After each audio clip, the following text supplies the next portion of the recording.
All right, now to our top stories. Sources telling me House Speaker Nancy Pelosi is planning her next move after an expected GOP victory in November.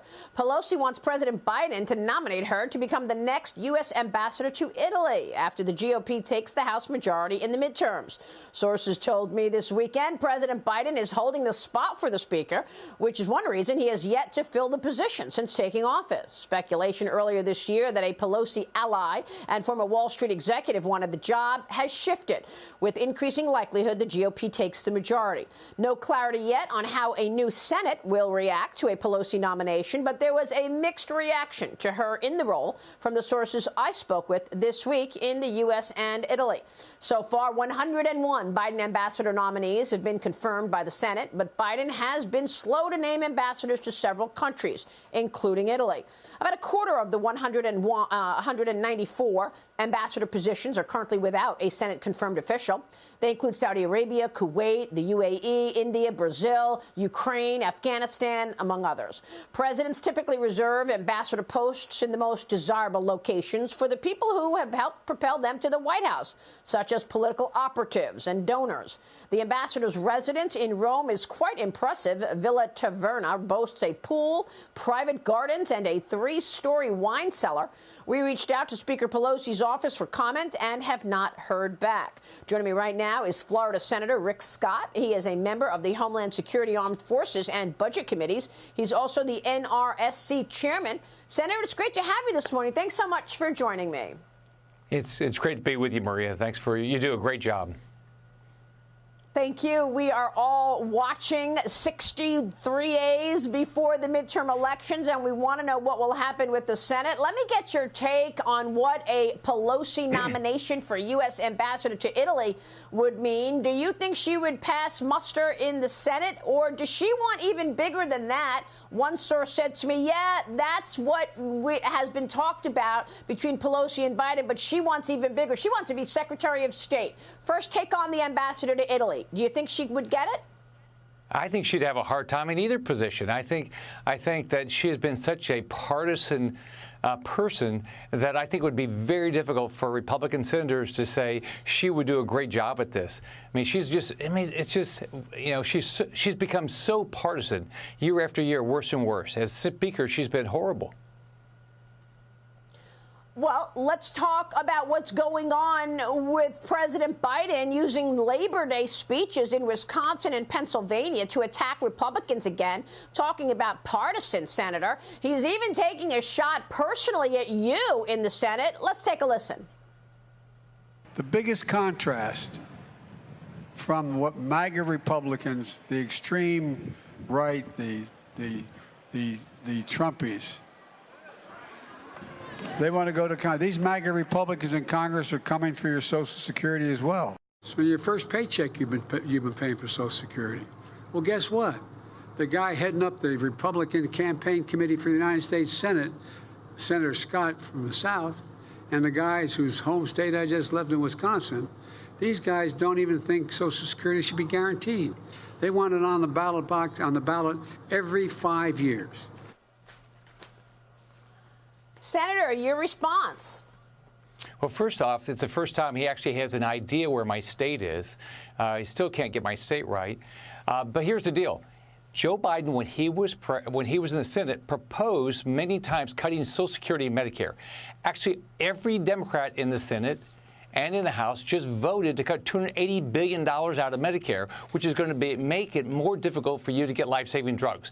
This is exactly what the Democrats do. Now, do they want to lie about it like they just did? Yeah, of course, he's going to lie about it. What I believe is we've got to do everything we can to preserve Medicare, preserve Social Security, make sure these are lasting programs. That's why I believe Congress every year ought to tell the American public what they're going to do to make sure these programs survive. But the Democrats, they don't want to have any conversation. By the way, we don't vote on Medicare or Social Security up here. I've been up here almost 4 years. We don't take a vote, except when the Democrats just did to cut it. Yeah.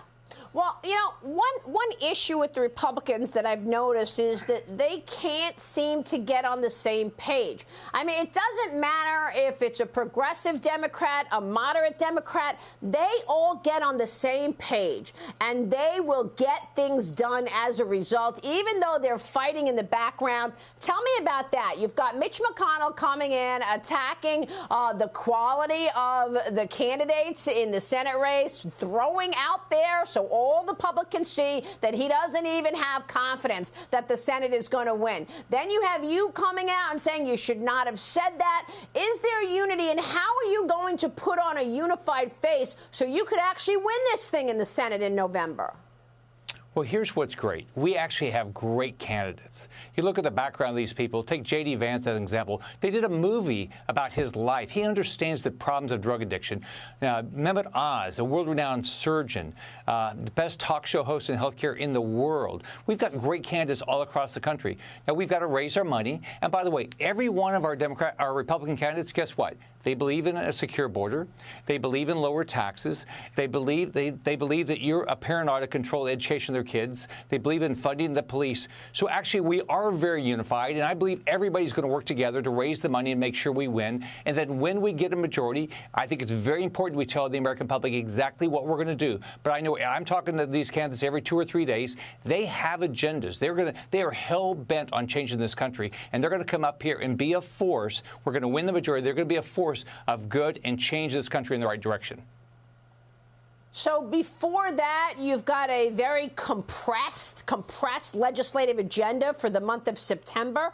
Senator, what do you think gets done in the coming weeks? Here's what I've got. The CR, continuing resolution to prevent a shutdown on October 1st. You're going to get that done. Confirm federal judges, energy permitting reform. That's what Joe Manchin wants. Of course, there's the January 6th committee report. What's on your agenda and the priorities going into the midterms in this next 6 weeks?